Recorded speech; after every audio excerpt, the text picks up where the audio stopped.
حضرت معاویہ بن سفیان ہے، ایک معاویہ بن خدیج صحابی ہیں، وہ کہتے ہیں میں جنگ فتح کر کے آیا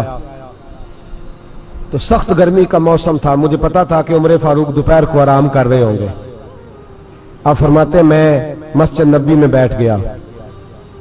ایک بچی جناب عمر کے گھر سے نکلی تو مجھے کہنے لگی معاویہ آپ کا نام ہے؟ میں نے کہا ہاں۔ اندر جا کے جناب عمر کو بتایا تو عمر دوڑے آئے، اور جب آئے تو سر پہ ٹوپی کوئی نہیں، پیروں میں جوتا کوئی نہیں۔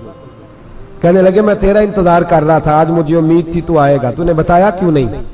تو میں نے کہا حضور مجھے پتا ہے رات ساری آپ چہرے پہ کپڑا ڈال کے مدینے کی گلیوں میں رہتے ہیں، تو دوپہر کو آپ آرام کرتے ہوں گے،